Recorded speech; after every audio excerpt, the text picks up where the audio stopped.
Thank you. I know you all came to hear a long speech from your congressman. Thank you for that welcome, and thank you all for your tremendous support for me in our candidacy. And I want to say to our president, welcome back to North Dakota. Yeah. As the president no doubt knows, this is where the air is clean and the people are real. You know, since we first met 2 summers ago, this is Donald Trump's 4th visit to our prairie state. And I know that the people of North Dakota appreciate that we have a president who cares about us, cares about the people in the middle of America. And you also know now, Mr. President, why I do my best to catch the first plane out of the swamp to get home every week. And I don't suppose any national press came here, but to our visitors from the National Press Corps, let me encourage you to talk to some of these real people. And if you do, and by the way, they're happy to give you their name and go on the record. They're real. They're not fake. They're not ashamed. They're not ashamed of their support for our president. But you will understand by their bluntness why they appreciate a plain-spoken president. Because they know that you can trust someone who says what he means and means what he says and keeps his promises.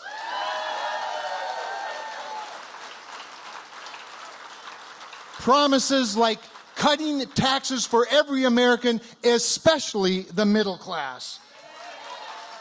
Promises like rebuilding our military, restoring law and order, rolling back regulations on our farmers and ranchers, getting out of the way of our business leaders and job creators. Yes, making America not energy independent, not energy secure, but energy dominant.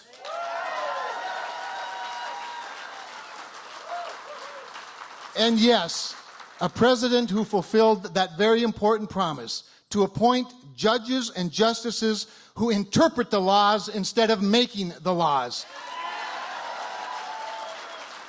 And so thank all of you for your support for President Trump and your support for my candidacy. And with that, ladies and gentlemen, I present to you your president, our president, the president of the United States of America, President Donald J. Trump. And I'm proud to be an American, where at least I know I'm free. And I won't forget the men who died, who gave that right to me. And I gladly stand up next to you and defend her still today. 'Cause there ain't no doubt I love this land. God bless the USA. Thank you. Oh, what a group of people. What a state. This was a big winner for us, wasn't it? This was a big one. That was a great victory. And I just want to thank you. Governor's here. Doug, where are you? Doug? Okay, come on, Doug. Look at him. See? He gave up the good location so you could have a good location. Thank you very much, Doug, and very much, Catherine, for being here. We appreciate it. And you have a man who's here who's a special friend of mine. Works with us so hard on all of the tax cuts and the regulation cuts and all of the things we do. Your great Senator, John Hoeven. John? Where's John? Thank you, John. And Mikey, thank you very much for being here. We really appreciate it. And Kevin is special. I have to tell you, I came for Kevin. I've been here for Kevin. I asked Kevin to do it. He was the one that could do it. He's the one that you love in this state. And I said, it's time, and I think you're going to do fantastically well. And you know how well he's doing. He's really doing a fantastic job. So I just want to thank him for going into the race. And, you know, if you look at what he and Chris have done in a short period of time, they've really turned it around. And they're leading. I won't even tell them by how much. Okay? I don't want to tell them by how much. I don't want to tell him by how much, but he's doing great. That's all I want to say. Always assume you're down by 1 point. It's the best, right? That way you work real hard. I want to thank also, thank you. I want to thank also Kelly Armstrong, who's here someplace. Kelly, thank you, Kelly. Running for Congress and also really out there, a very popular, very outstanding person. And thank you very much. You're going to do fantastic, Kelly. Appreciate it. And Rick Berg, who's the head of the Republican Party. Rick, thank you very much. Thank you, Rick. So we have a very simple, well-defined task. We want to have strong borders. We want to have low taxes.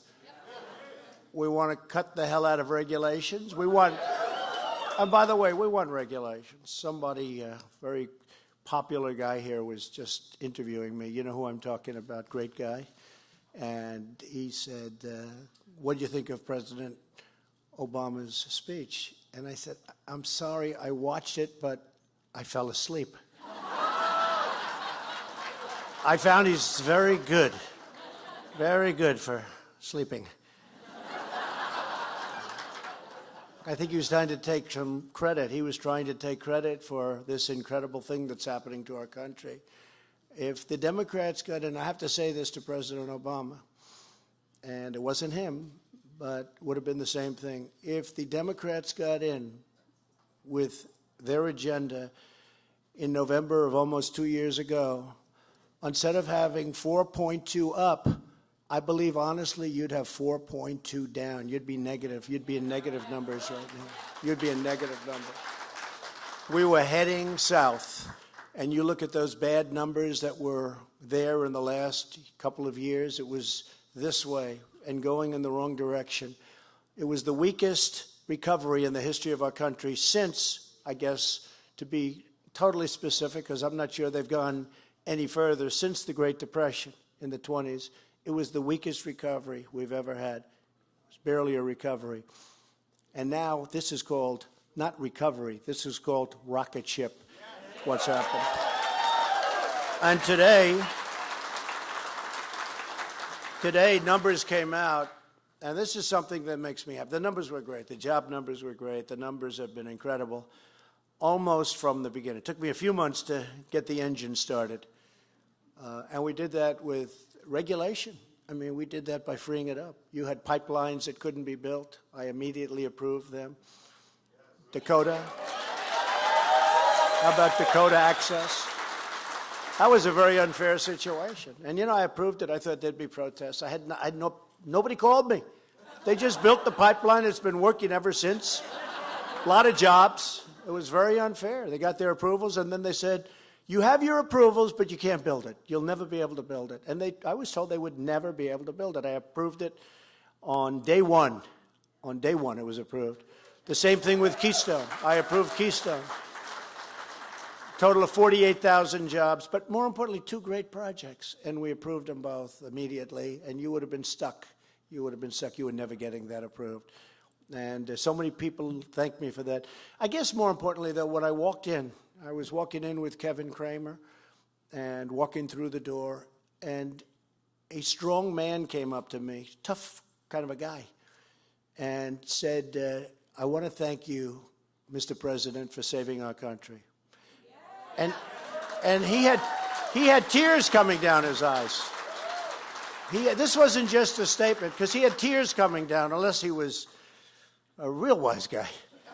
But he had tears coming down his eyes, and he said, I want to thank you, Mr. President, for saving our country, and I want to thank you for all of the horrible things that you have to go through, because it's so unfair to you, and it's so unfair to all of the millions and tens of millions of people that voted for you. It's true. Thank you. So I really appreciated that. And it's very hard for Republicans and conservatives. We have a great judge right now being looked at to go up and be the next justice of the United States Supreme Court. This is a great intellect. He's a great man. He's a fine person.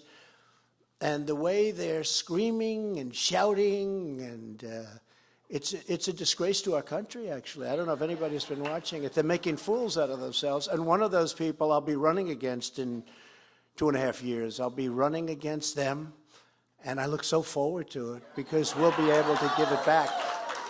So forward to it. But the court system is very important. I'm going to be appointing and have appointed a record number of judges. We're going to be district court judges. We have Court of Appeals. We have Supreme Court, of course. And one of the reasons that it's so important to get Kevin in is just that. Because, you know, it could change very quickly. And we could actually have, you know, this will be, hopefully everything goes very well with Judge Kavanaugh. He's central casting. You know, 10 years ago they said he'll be a Supreme Court judge. The intellect is extraordinary, and the man is extraordinary. But they were saying this years ago. I heard it even before I ever thought I'd be doing this, that there was a man named Kavanaugh who's extraordinary. And those are the people we want on the Supreme Court. And we have two of them. We'll have him, hopefully.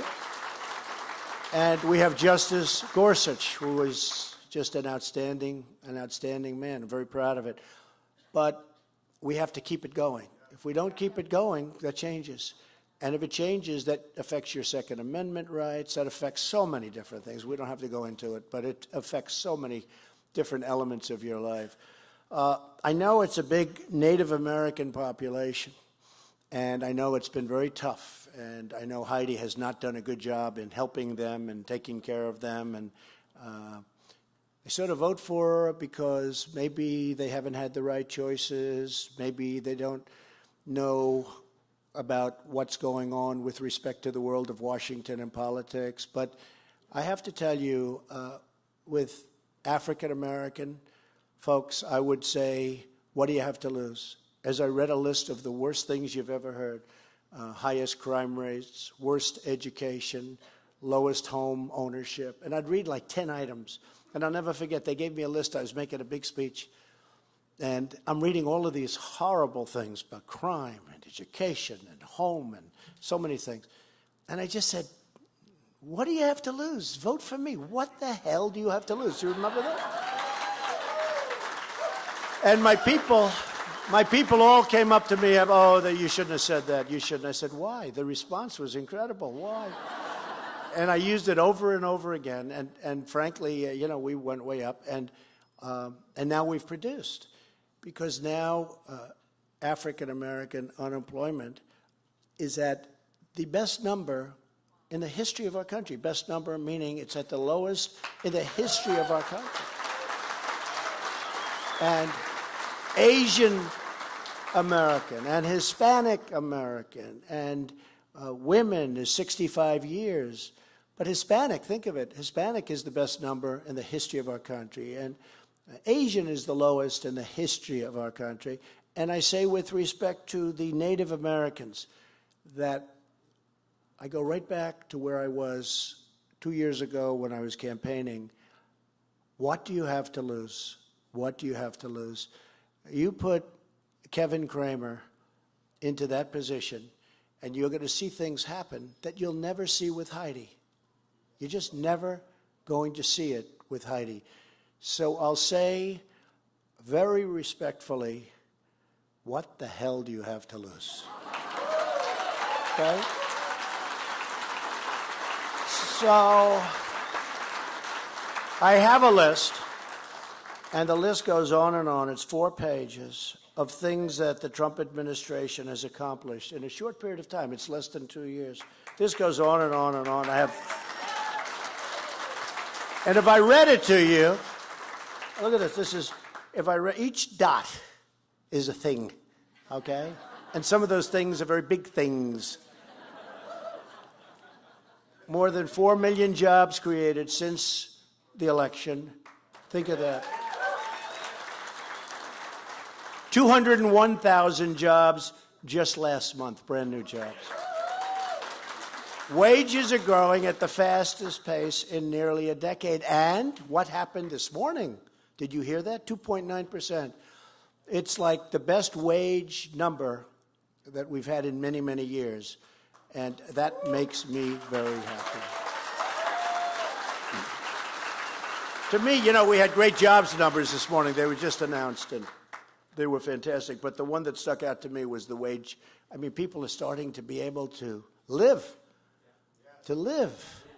So not only unemployment, but the wages are starting to go up for people. More Americans are now employed than ever before in the recorded history of our country. Think of it. Today, right now, we have more people working than have ever worked.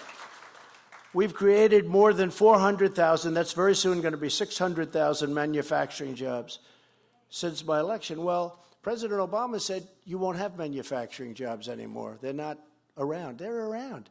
Because if you look at what I've done for your coal industry, it's incredible. We had a man who is in the mining business. He said, sir, what you've done for the coal industry is incredible because we were dead and now we're vibrant again. Where is he? Where is that guy?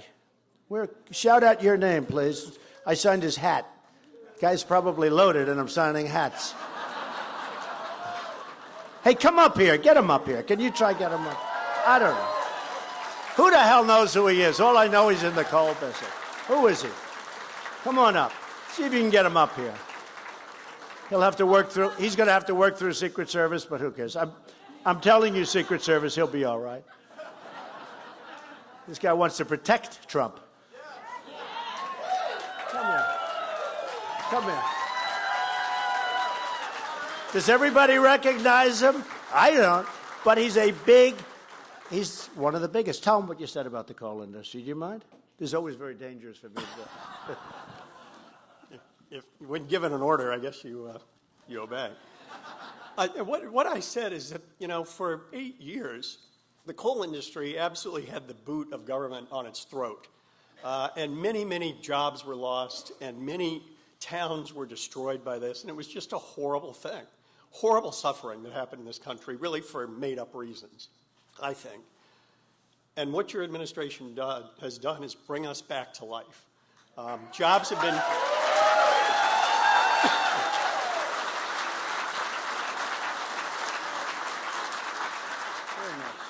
Jobs have been created.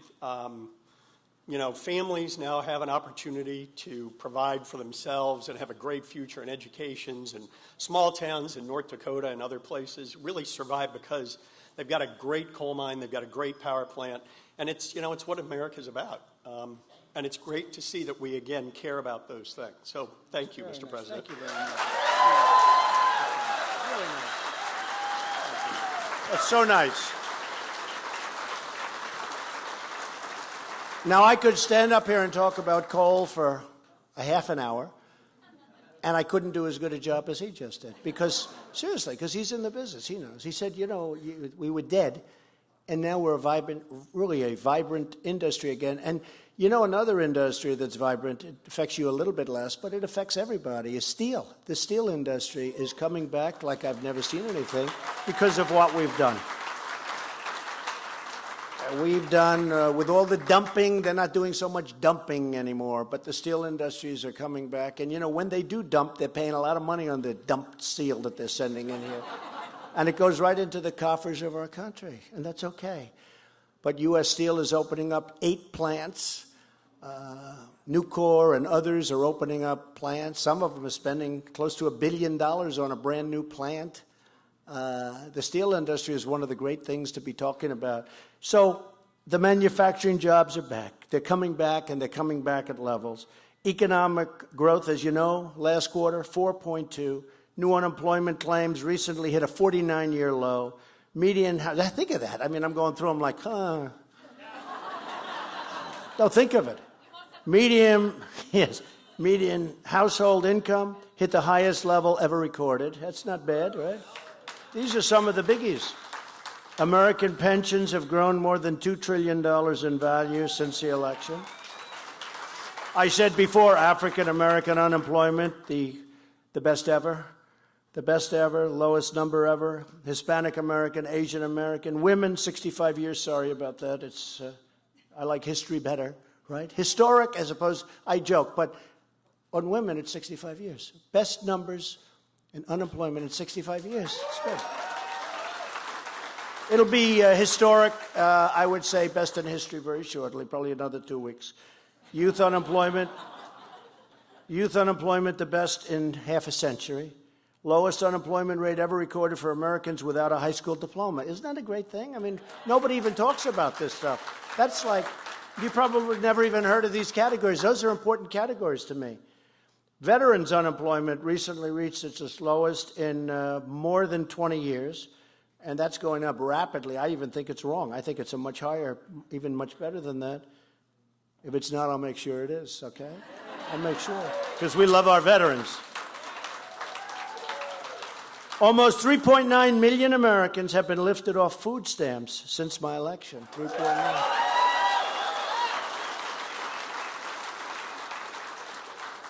So Medicare, if you look at what the Democrats are doing, they're going to destroy Medicare, and they're going to destroy your Social Security. We're going to save your Social Security. We're going to keep it. We're not going to touch it. Did you see when I campaigned, I was the only one that said, we're not touching your Social Security. They'd say, how are you going to do it? I said, growth. We're growing faster than even I projected, although I thought we'd be around that number. Most other people, if I would have said it during the campaign, they would have laughed me off the stage. They've been trying to do that for a long time. That hasn't been working too well, has it? And we're going to grow a lot faster. You know, the fact is we're doing well, and you got the 4.2s. We're going to go much higher than that. Most people would have said 4.2, that'll take years to get there. Well, it didn't take years to get there, very quick. And last time we were at 3.2, and everybody was shocked. I said, it's going to go much higher. It's going to go much, much higher than anybody believes. You know, when we fix the trade deals, that has a big impact. We're losing $100 billion with Mexico. We're losing anywhere from 25 to 50 billion with Canada. You know, even though Canada likes to say we have no deficit, they're smart in saying that. They have a sheet out that it's $98.2 billion, okay? Their sheet. But they don't show us that sheet. That's meant for other reasons.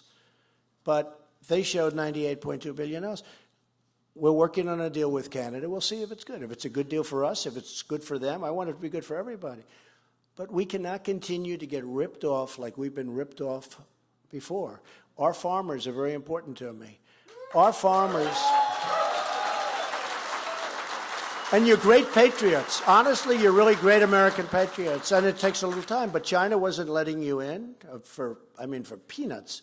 And the European Union has been very, very tough on you. They have barriers. They have trade barriers. They sell us, but we aren't allowed to go in there. I said, we can't do that. And if you're going to do that, we're going to tax your cars, because that's very easy. And that's the biggest money. The cars, it's all about the cars. That's the biggest money. And they're all pouring cars into our country, and we essentially don't tax them. It's 2.5%, but for the most part, they don't pay. You know, why should they pay? Why should they pay the U.S.? They're not used to paying the U.S. Now they're paying. But it's only 2.5%. And with them, number one, they don't take our cars. And number two, if they do, their tariff is many, many times the amount that they pay us. So we tax the cars. And as soon as they say that, they all say, okay, we'll make a deal.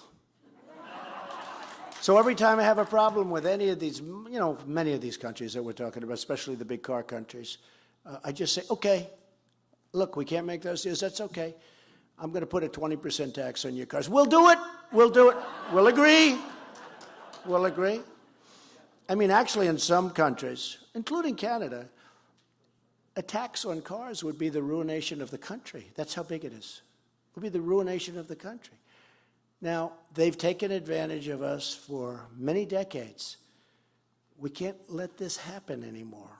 We have a country to run. You know the expression, we have a company to run. Well, we have a country to run. And when I get these horrible trade deals, these are one-sided horrible deals. I think NAFTA, I mean, a lot of people forget, but I think NAFTA has been the worst trade deal ever. I actually think World Trade Organization was probably the worst of all. But a lot of people don't know what that is. But that allowed China to become this great economic power. And I'm a big fan of President Xi, but I told him, I said, we have to be fair. We can't let China take out $500 billion a year out of the United States and rebuild itself. We have some of these countries, they're considered growing economies. They're considered nations that are not mature yet, so we are paying them subsidies. The whole thing is crazy. You know, like India, like China, like others, we say, oh, they're growing, I see. So I want to be put down in that category because we're growing too. We're going to grow faster than anything.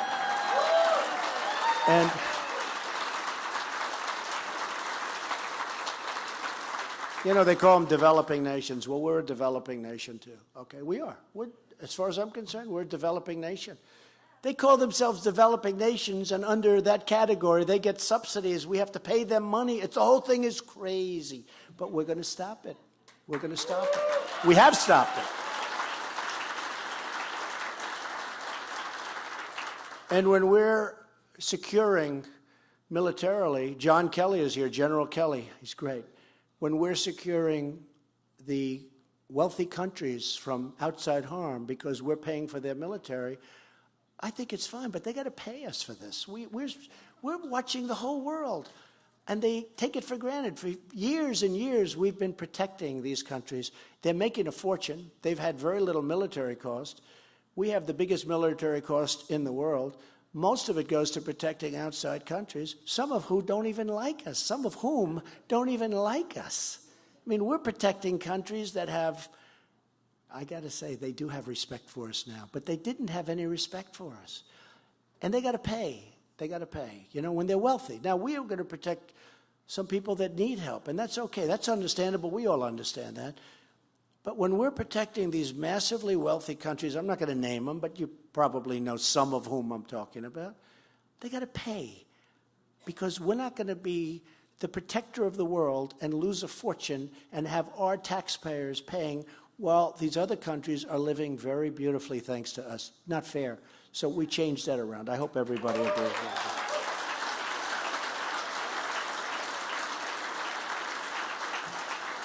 And by the way, then this idiot Woodward, who wrote this book, which is all fiction, said that I said something like that, but he put it in a very crude manner.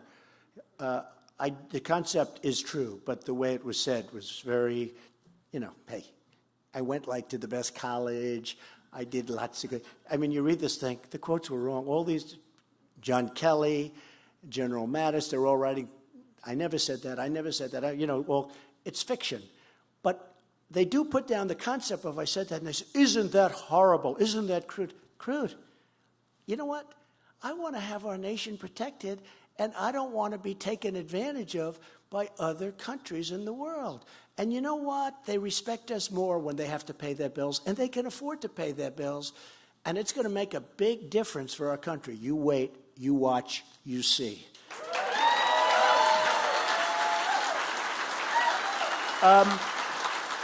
And so many other things. I could go helped with the Olympics. We got the Olympics. We just got the World Cup. That's small stuff compared to, I mean, I must tell you. We opened Anwar, potentially the biggest in the world, right? They've been trying to do it for 45 years. We have a record number of regulations eliminated in the history of this country in less than 2 years. I've cut more regulation than any other president, regardless of how long they've served.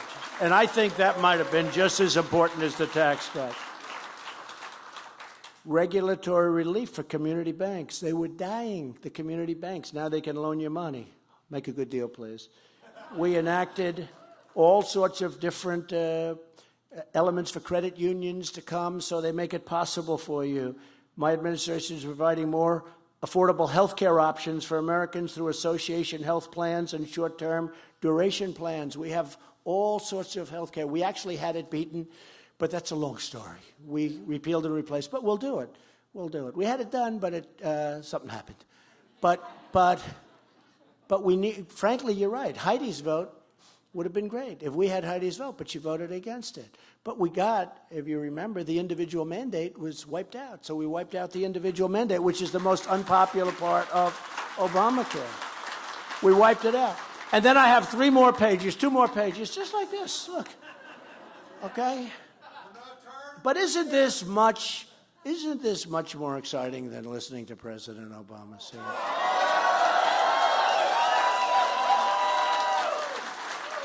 Because we get things done.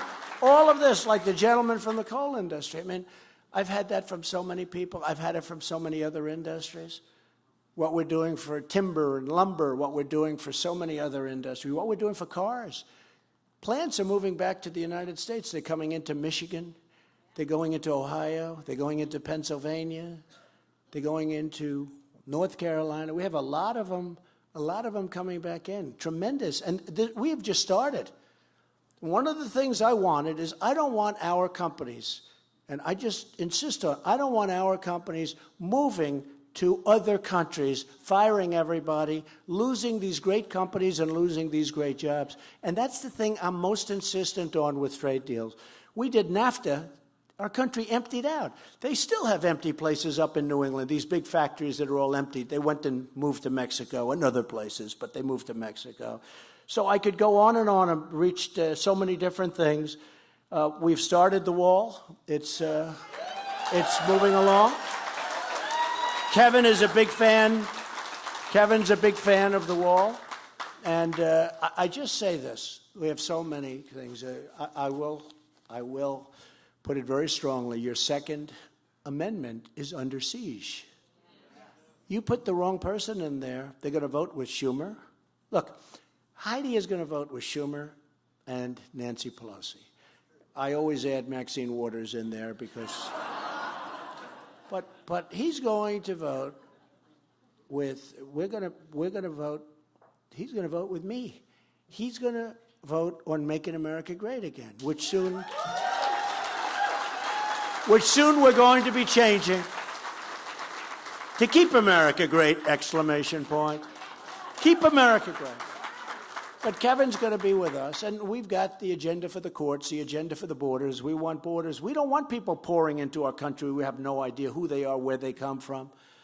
And, you know, with these lotteries that we have lotteries from countries where people come in through a lottery system.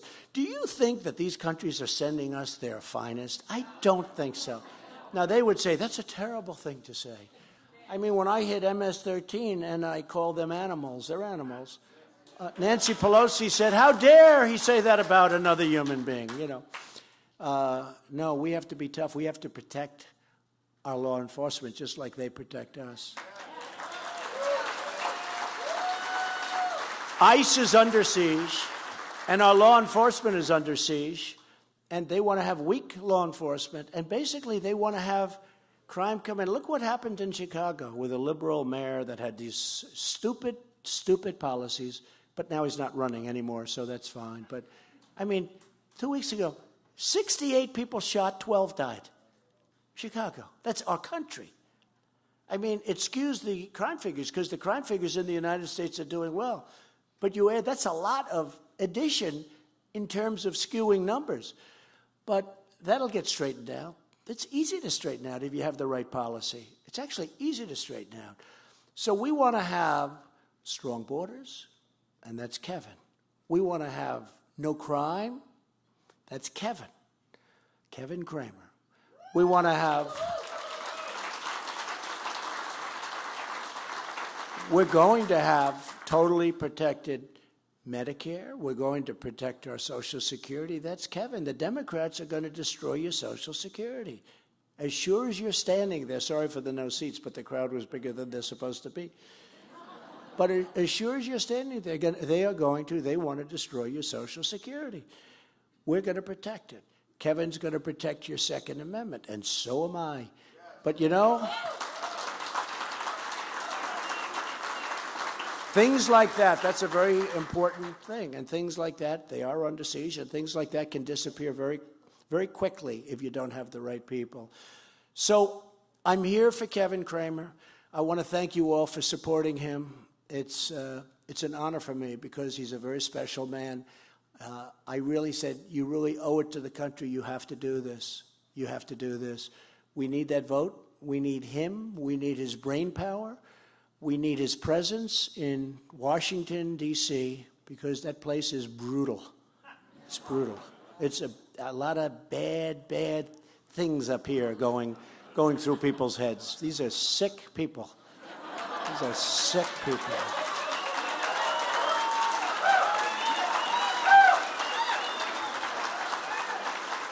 I mean, the deceit and some of these Democrat senators, oh, Mr. President, how are you? I'm such a fan, blah, blah, but then I see him on television 10 minutes later. We must get rid of this guy. I said, wait a minute, I just said hello to the guy 15 minutes ago. He's hugging and kissing me. He's hugging, he's kissing, and then he's talking. These people, it's bad. I used to say real estate guys in New York, they're really tough. Now I say they're babies. They're babies. But we need Kevin there. We have to have him. So I'm here for him. I honor him, and I honor you for helping. Thank you all very much. Thank you. Thank you.